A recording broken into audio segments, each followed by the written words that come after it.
Histoire du jour, l'ogre. Qui habite au fond de la forêt, sur cette sombre colline, dans cet énorme château?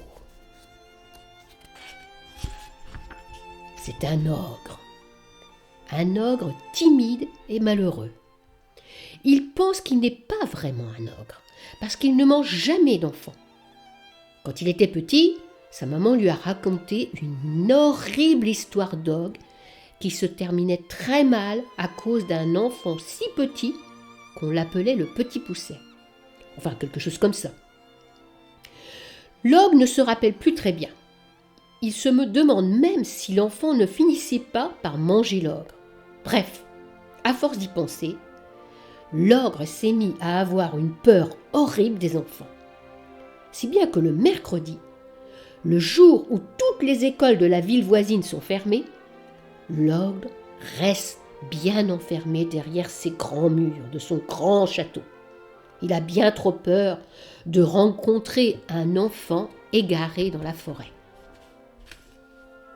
Or, justement, ce mercredi-là, Babette et Jojo se promènent dans la forêt. Évidemment, ils se perdent et ils arrivent juste devant la porte du château de l'ogre. Jojo dit « J'ai drôlement faim. Si on entrait là, quelqu'un nous donnerait peut-être à goûter. » Babette répond « Bon, il n'y a qu'à essayer. » Et voilà Babette et Jojo qui poussent l'énorme porte de l'énorme château de l'ogre. La porte s'ouvre, Babette et Jojo entrent. D'abord, les enfants ne voient rien du tout, parce qu'il fait très sombre dans le château. Puis, leurs yeux s'habituent, et Jojo siffle entre ses dents. « Dis donc, qu'est-ce que c'est grand !» Babette ajoute. « Oh, on voit de la lumière là-bas, sous la porte. Il y a sûrement quelqu'un. » Babette et Jojo s'approchent, et ils collent l'oreille contre la porte. Alors, ils entendent un bruit de tasses et de petites cuillères, puis une grosse voix qui dit « De l'érelle ou de la mûre ?» Jojo cligne de l'œil et il dit « Ça sent bon la confiture. » Babette cligne de l'œil et elle dit « Je crois qu'on arrive au bon moment. » Alors, ils poussent la porte et ils se trouvent nez à nez avec l'ogre, qui tient son grand couteau à la main. Babette et Jojo s'écrient « Un ogre !» Et l'ogre s'écrie « Ah, des enfants !» Et il se met à trembler si fort qu'il lâche son couteau. Et puis il grimpe tout en haut d'un escabeau et il dit d'une toute petite voix « Non, non, ne me mangez pas !» Babette et Jojo n'y comprennent rien. Mais l'ogre tremble si fort en haut de son escabeau que Babette dit gentiment « Descendez, monsieur l'ogre, vous allez tomber !» L'ogre fait « Non » de la tête.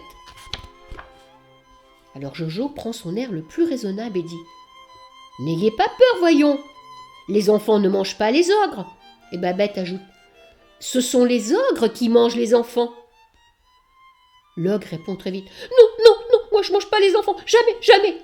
Et en baissant la tête, il dit tout bas « Je ne suis pas un vrai ogre. » Babette hausse les épaules. « Ça veut rien dire. Tenez, il paraît que toutes les filles aiment la glace à la vanille. Moi, je n'aime pas ça. Et je suis quand même bien une fille. » Jojo ajoute « C'est comme moi. Il paraît que tous les garçons aiment les gâteaux au citron. Bah moi, j'aime pas ça. Et pourtant, je suis quand même bien un garçon. » L'ogre commence à être rassuré. Il descend de l'escabeau, mais juste comme il pose le pied par terre, voilà Jojo qui ramasse le couteau. Aussitôt, l'ogre se précipite sous la table et il recommence à trembler.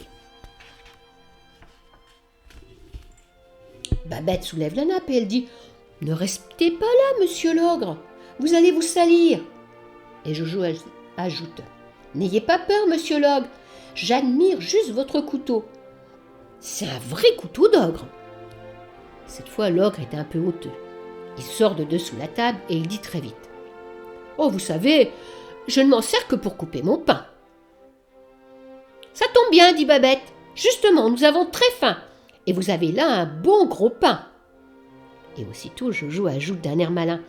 « Chez vous, ça ne sent pas la chair fraîche, mais ça sent rudement bon la confiture. » Cette fois, l'ogre sourit timidement. « Oh oui, j'aime bien les confitures. Je les fais moi-même, vous savez. Vous voulez y goûter ?»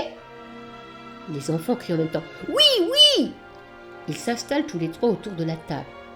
L'ogre prend son grand couteau et il taille 2 énormes tartines. Sur l'une, il verse tout un pot de confiture d'abricot et il le donne à Babette.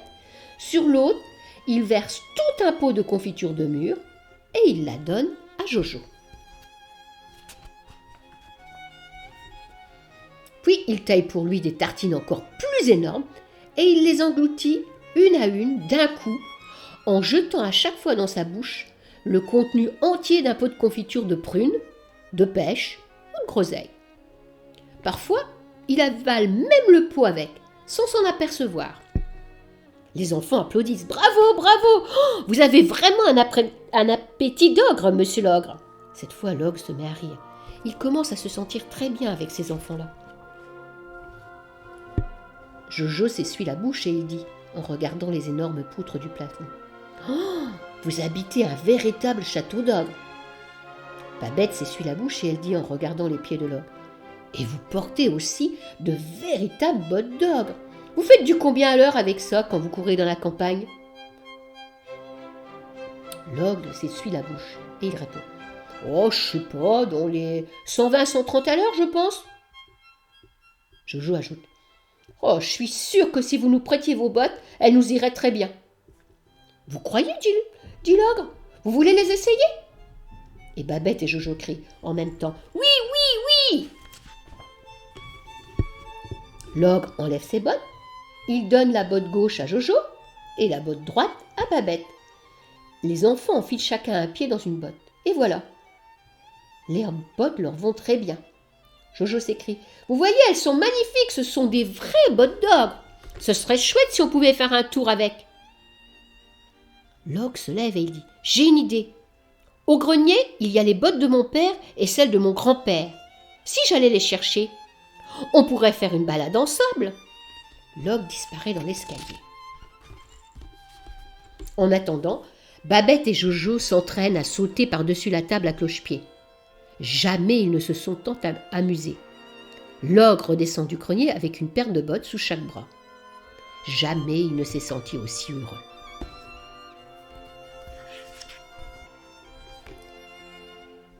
C'est depuis que ce jour que tous les mercredis, on peut voir un ogre et 2 petits-enfants enjamber les villages, les collines et les forêts.